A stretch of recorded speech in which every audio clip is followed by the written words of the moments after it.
Hey, good morning.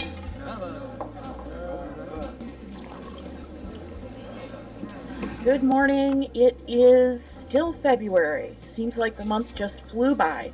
Today we're going to go back to the maps and we're going to go kind of in search of some old cabins to see what Don might have been talking about when he said he had been out searching and had heard about an old cabin. I have to stop right here and acknowledge a debt of gratitude to Donnie Laws, an outstanding Appalachian history storyteller, for a couple of shots in this video, and I'll talk more about him at the end. Right now, we're going to take a little trip down memory lane to last August when Jonathan Lee Riches went traipsing through Light Hollow, the back of Light Hollow, and got to see the House of Prayer. And I have to say, for a hollow uphill church, they take very good care of this church. But we're going to move along because while they were out walking the hollow, they found what many of us unfortunately think might be a factor. These old broken down cabins that are an example of what you saw in the first shot. We have to admit that it's possible that one of these old broken down cabins could factor into Summer Wells' story, even if only temporarily. Let's look at the southeast quadrant of our map, and up there on the very top left, the little pink dot is Jody Sue's cabin. And then if you go diagonally to the right, you'll see a yellow line, and that is where House of Prayer is, and it's where JLR and Jeremy launched from and went overland through the hollows and ended up down somewhere on Ben Hill Road. I've put a circle where Fred's property is, and directly above Fred's property you see a blue marker that is his parents' property. Now Fred's property actually is Grandma Hill's property, so it's 200 Ben Hill Road, and you can see if you walk the ridge line, you can go overland pretty easily to either come down through Fred's property or down through his parents' property out to Ben Hill Road. I have not figured out where they came out. They came out on the access side of the chain as far as I can tell because they walked up Ben Hill Road. My guess is that they came out near his parents' property, but I can't be sure myself because I didn't walk it. I want to try something, see if it makes things a little easier for me to record. Who knows how this is actually going to work out. Alright, I have our map oriented again. We're in the big circle, but you can't see the big circle. So here's old 110 up here, and Candy Harrer's bus, and we come out the driveway and down through to Simpson Road, not Loop. I've had a terrible time with that. It's Simpson Road, not Simpson Loop.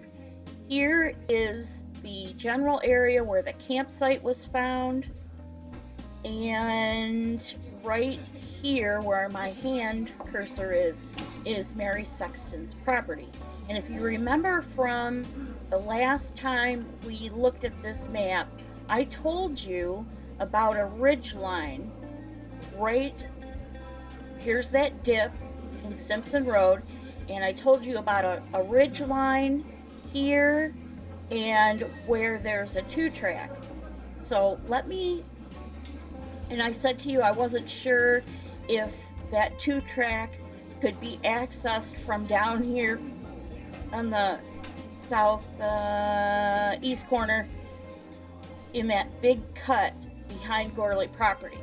Well, I want you to watch something and see what happened. Look at that.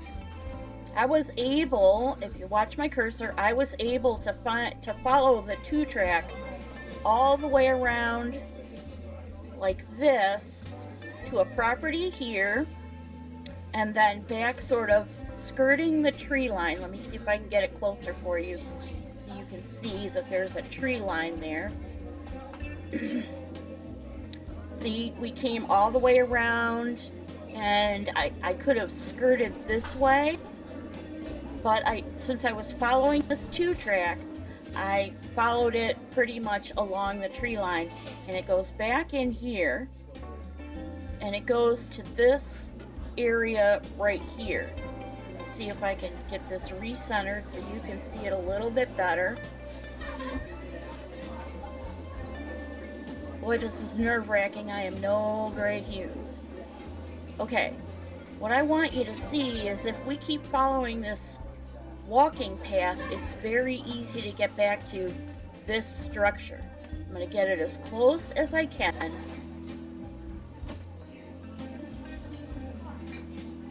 It's not easy to see. There's actually the remains, what appears to me to be the remains of a structure here and something here. Could be a couple of buses, trucks, vans, what have you.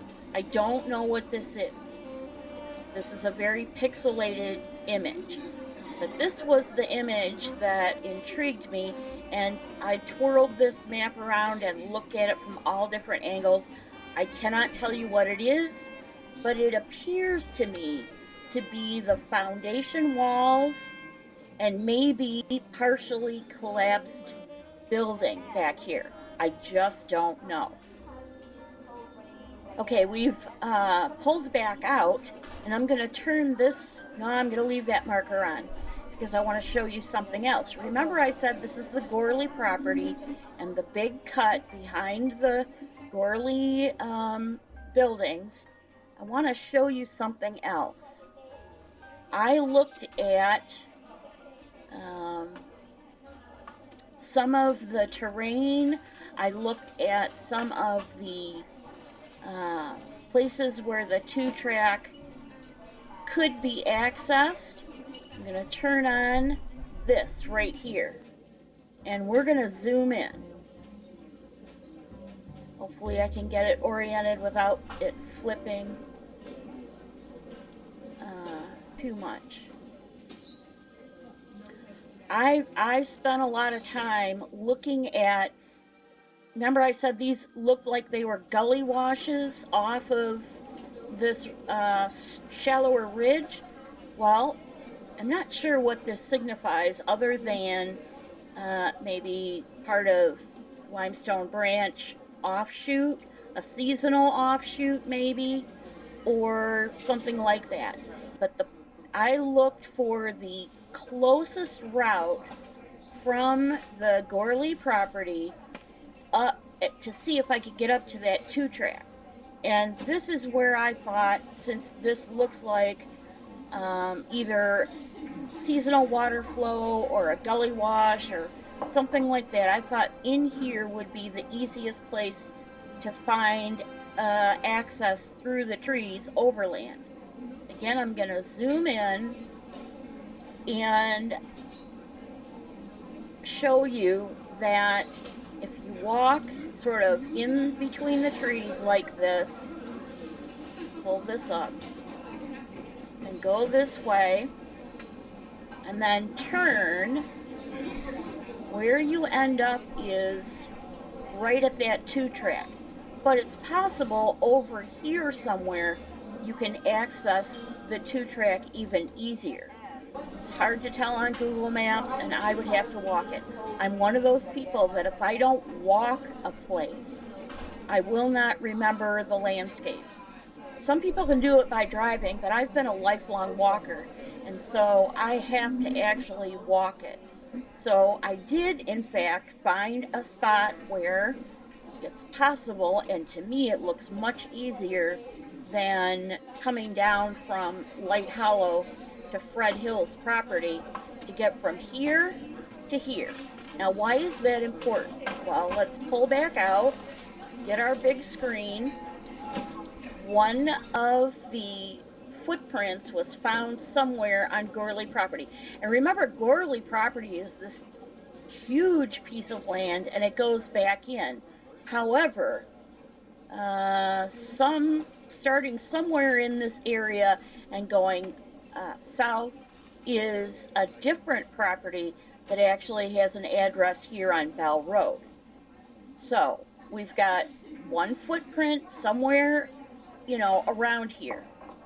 And then we have another footprint somewhere on this ridge. Where exactly, I don't know. But here's what else is interesting about it.